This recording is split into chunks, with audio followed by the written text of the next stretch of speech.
السلام علیکم، کیسے ہیں آپ سب؟ Welcome to my channel.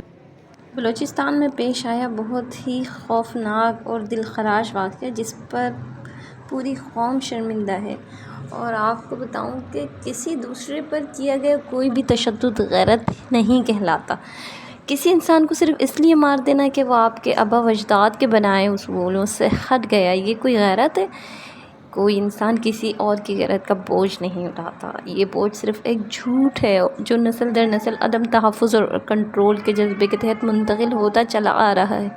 Balochistan میں ایک جرگہ جو کہ پسماندہ سوچ رکھنے والے مردوں پر مشتمل تھا، اس جرگے نے فیصلہ کیا کہ ان کی نام نہاد غیرت کو پامال کیا گیا ہے، کیونکہ ایک 24 سالہ نوجوان خاتون شیتل، جس کا نام جو ہے بانو بھی ہے، اپنی مرضی سے زارق سے شادی کرنے کا فیصلہ کرتی ہے، اور 1.5 سال بعد اس کو دھوکے کے ذریعے دعوت کی انویٹیشن دیا جاتا ہے اور کہا جاتا ہے کہ تمہاری دعوت ہے اور آ جاؤ۔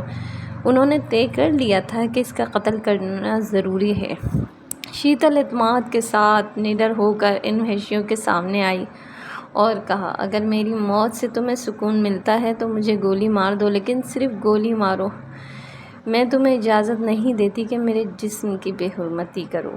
وہ ان بے شمار بزدلوں سے کہیں زیادہ بہادر تھی۔ اس کے ہاتھ میں قرآن تھا۔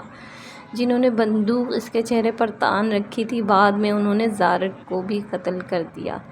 کسی نے ان گلے سڑے ہونے والے مردوں کو یہ حق دیا ہے کہ وہ جج، جیوری اور جلاد بن جائیں؟ ان میں سے زیادہ تر فیصلے کرنے والوں کی نہ کوئی تعلیمی قابلیت ہے، نہ ہی کسی قانون کی سمجھ۔ یہ سب کے سب بوڑھے ہیں اور دہائیوں پرانی سوچ میں پھنسے ہوئے ہیں۔ اگر تمہاری ثقافت اور روایتی پرتشدد ہے تو وہ آج کی دنیا میں جگہ نہیں رکھتی۔ یا تو تمہیں بدلنا ہوگا یا پھر خاموش رہنا ہوگا۔ یہ سب کچھ ایک دھوکہ ہے جو نیکی کے پردے میں چھپا ہوا سراسر تشدد ہے۔ یہیں بات ختم نہیں ہوتی، یہ منافقین بھی سبق سیکھنے کے مستحق ہیں۔ میں نے کئی قدامت پسند شہروں سے خوشی کی پوسٹیں دیکھی ہیں، جہاں لوگ اپنے بیٹوں کی امریکی اور بھی خواتین سے شادی پر خوشیاں منا رہے ہوتے ہیں اور انہیں نیک تمنائیں دے رہے ہوتے ہیں، دعائیں دے رہے ہوتے ہیں، لیکن اگر کوئی لڑکی کسی امریکی مرد سے شادی کرنا چاہے تو تمہارا دماغ کیوں گھوم جاتا ہے؟ ہمیشہ مرد کا انتخاب قابل قبول ہوتا ہے، لیکن جیسے ہی کوئی عورت اپنی مرضی کا فیصلہ کرے، حمایت ختم ہو جاتی ہے۔ آخر کیوں؟ مسئلہ صرف روایت کا نہیں بلکہ پورے ذہنی رویے کا ہے، جسے تبدیل کرنا ضروری ہے۔ اگر آپ کی سوچ جو ہے، آپ اس بارے میں کیا رائے رکھتے ہیں، وہ ہمارے ساتھ ضرور شیئر کیجیے گا۔ لیکن دیکھنے والی بات یہ ہے کہ مزید کہنے کو یا لکھنے کو کچھ بھی نہیں ہے۔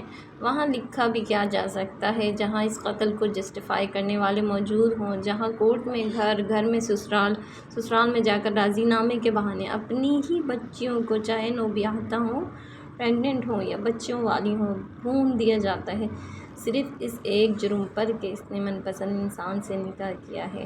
اور موت سے کم سزا پر تو غیرت کو چین ہی نہیں آتا نا۔ اس بے غیرت بلوچ قبیلے کی غیرت کو سلام، جو غیرت کے نام پر اپنی ہی بیٹی کو بے غیرت مردوں کے مجموعے کے سامنے لائے اور میدان میں کھڑا کر کے غیرت کی پگ پر ایک اور قلعہ سجا لے۔ پگڑی غیرت اور بندوق کے سامنے ایک اور شیتل ہار گئی، مگر لاکھوں سوال چھوڑ گئی ہے۔